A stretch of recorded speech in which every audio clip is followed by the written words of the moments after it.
Yuk diwangi. Selamat pagi teman-teman. Saya yang depan duduk. yang depan.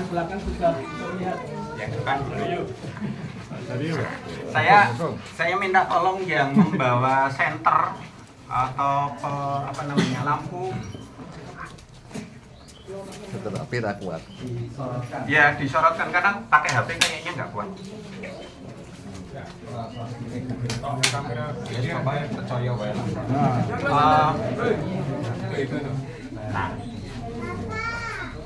Tamer. Itu mas. Senternya dari sini aja. Lampunya dari mana? Dari sini aja. Dari sini. Jadi dari depan sini aja. Iya.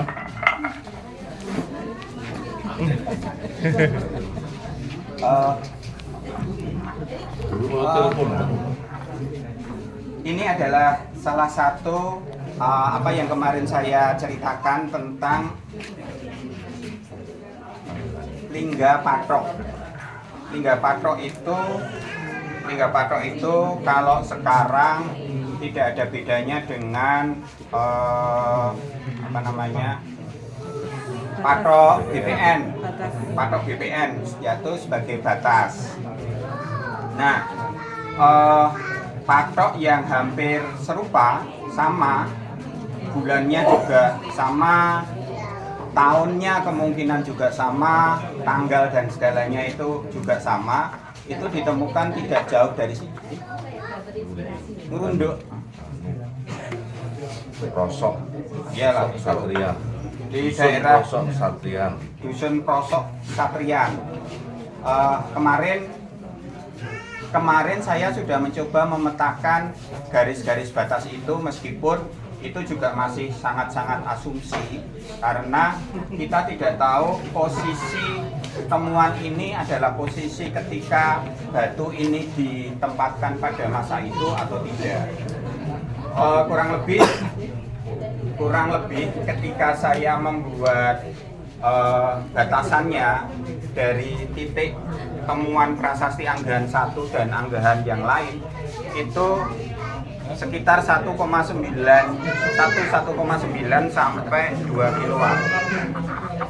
Nah, prasasti ini sendiri nanti teman-teman yang bisa bahasa aksara Jawa kuno monggo bisa dicek.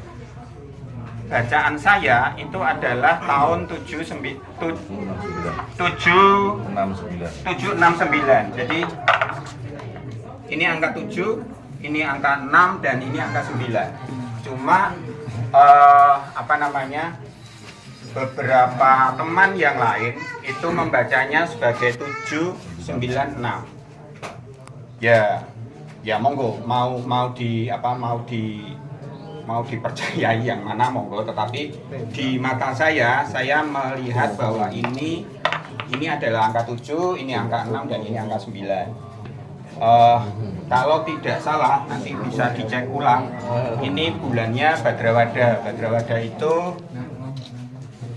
semoga saya tidak salah, kisarannya September Oktober. Kenapa September Oktober?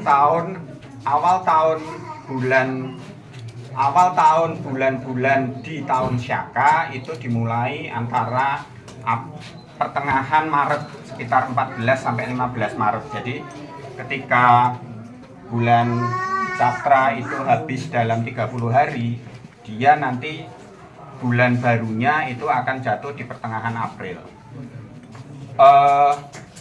Kalau seandainya kita mau mengkonversikan tahun Syaka dengan tahun Masehi, itu paling gampang tanpa syarat dan ketentuan berlaku ya ditambah 78. Tetapi kalau dengan syarat dan ketentuan berlaku biasanya ada bulan-bulan tertentu yang di tahun Masehi itu jatuh antara Desember Januari atau Januari Februari, itu harus ditambah 79.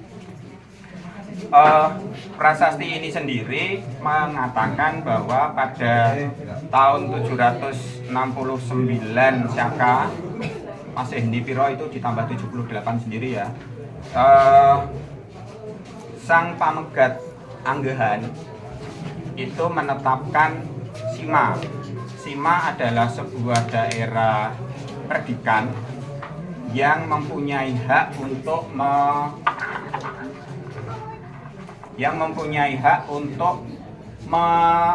mengelola hasil pajak.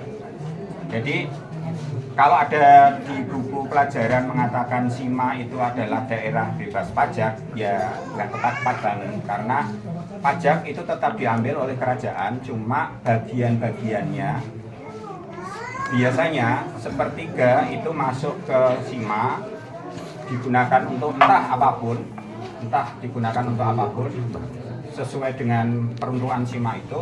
Kemudian sepertiga bagian untuk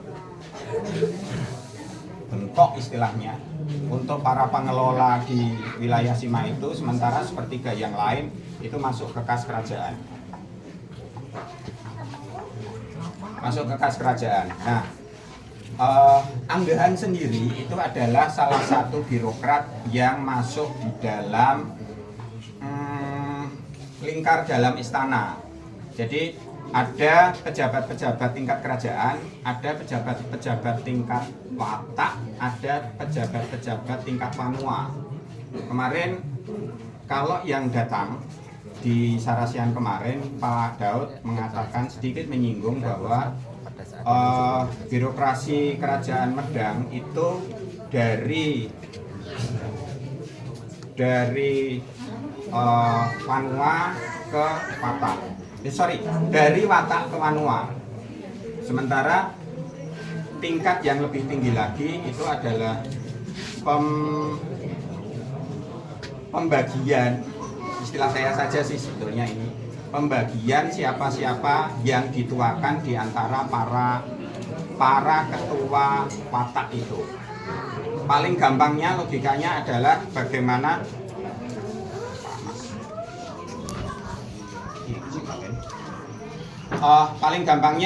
apa yang sekarang terjadi di rumpun kerajaan-kerajaan Malaysia. Di situ kan raja-rajanya bergiliran untuk menjadi kepala negara. Kurang lebihnya bagaimana para rakai watak apa gitu, rakai Kayuwangan misalnya, Kayuwangi, Pikatan dan yang lain-lain itu adalah orang yang dipilih menjadi para tetua dari keraton-keraton yang membawai dia. Kurang lebihnya seperti itu. Ada pertanyaan? Sebelum nanti Mbak Ria atau Bapak Habib Sindu atau teman-teman yang lain yang bisa membaca itu mencoba untuk membaca ini.